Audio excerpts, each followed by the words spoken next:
देश में लोकसभा चुनाव में चौथे चरण को लेकर इंडिया गठबंधन मजबूती पकड़ता दिख रहा है, जिसको लेकर सपा के राष्ट्रीय अध्यक्ष अखिलेश यादव ने सूबे की अकबरपुर लोकसभा से सपा प्रत्याशी राजाराम पाल को जिताने के लिए बड़ी जनसभा को संबोधित किया। सपा प्रमुख अखिलेश यादव ने मीडिया से बात करते हुए कहा कि बीजेपी अब इतनी बेईमानी पर उतर आई है, लेकिन करोड़ों मतदाता इस सरकार के खिलाफ हो गए हैं और इस बार मतदाता इनको हटाकर ही दम लेगा।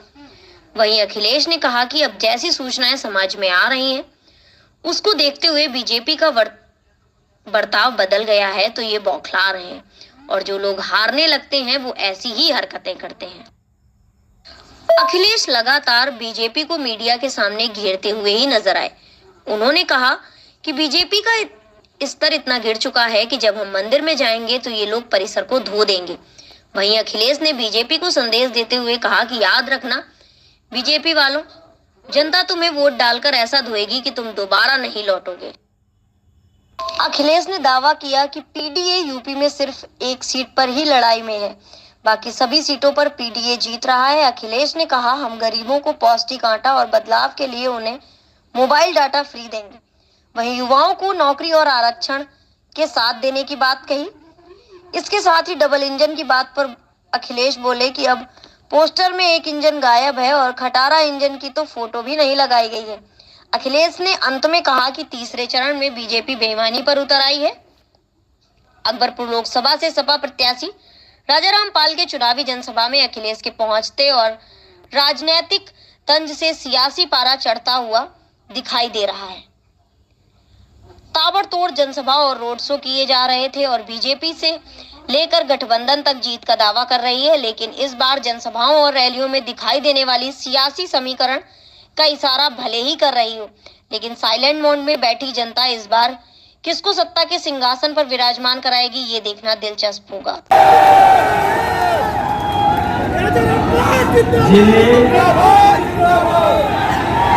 सबसे पहले प्रत्याशी बनाया,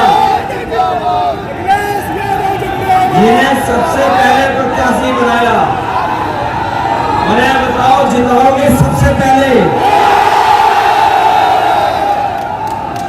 ये जोश का उत्साह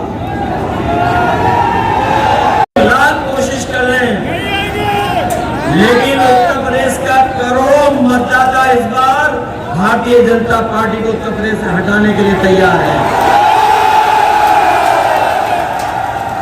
हर वादा झूठा निकला और जिन किसानों से इन्होंने कहा लगातार चुनाव में गड़बड़ी की शिकायत कर रहे हैं, उस पर क्या कहेंगे? देखिए, भारतीय जनता पार्टी अब बेईमानी पर उतर आई है, लेकिन करोड़ों मतदाता इनके खिलाफ हैं। ये कितनी बेईमानी पर उतर जाएं, लेकिन करोड़ों मतदाता इनको हटा करके ही दम लेगा। और जो सूचनाएं आ रही हैं, ये घबरा गए, बौखला गए हैं। और जो आदमी खिसियाता है, जो हारने लगता है, वही ये हरकत कहता है। कहाँ 400 पार, बताओ क्या हालत हो गई इनकी भाषा बदल गई, व्यवहार बदल गया और इतना स्तर गिर गया इनका कि अगर मंदिर में हम लोग जाएंगे तो परिसर को धो देंगे। याद रखे बीजेपी, आज तुमने परिसर धोया है, जनता तुम्हें वोट डाल करके ऐसा धोएगी कि दोबारा नहीं लौटोगे।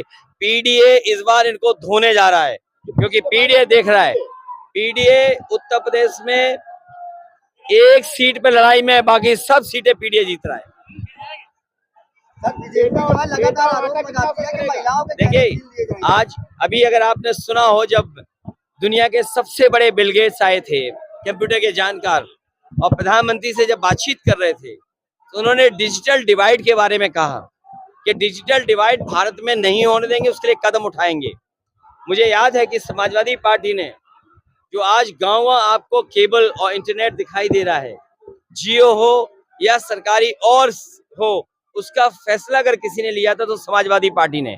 उसके साथ साथ लैपटॉप बांटा था और आज भी लैपटॉप चल रहे होंगे। और आज अमेरिका जैसा देश अपने गरीब बच्चों को कुछ शहरों में लैपटॉप दे रहा है। तो ये डिजिटल डिवाइड खत्म हो, क्योंकि गरीब को भी खाने पीने राशन के साथ साथ एक गुणवत्ता का राशन, एक पौष्टिक आटा, और पौष्टिक आटा मैं इसलिए बोल रहा हूँ कि जितने संपन्न लोग हैं बड़ी बड़ी कंपनियों के पैक्ड आटा ले रहे हैं। मैं कंपनियों का नाम नहीं लेना चाहता हूं, अगर मैं बोलूं तो आप जानते होंगे कि किन कंपनियों का आटा आप लोग ले रहे हैं। तो गरीब को भी पौष्टिक और गुणवत्ता के साथ पैक्ड आटा और उसके जीवन में बदलाव लाए, उसके लिए डाटा फ्री दे देंगे। युवाओं को नौकरी नौकरी नौकरी और आरक्षण के साथ नौकरी है। क्या 400 पार? तुम्हें पता है आजकल तो किसी के मुंह से नहीं निकल रहा 400 पार। और आपने होर्डिंग नहीं देखी बड़ी बड़ी जो कहते हैं डबल इंजन, एक इंजन गायब है उसमें से, और खटारा इंजन की तो फोटो नहीं लगाई। तुम्हें दुख होना चाहिए इस बात का। बताओ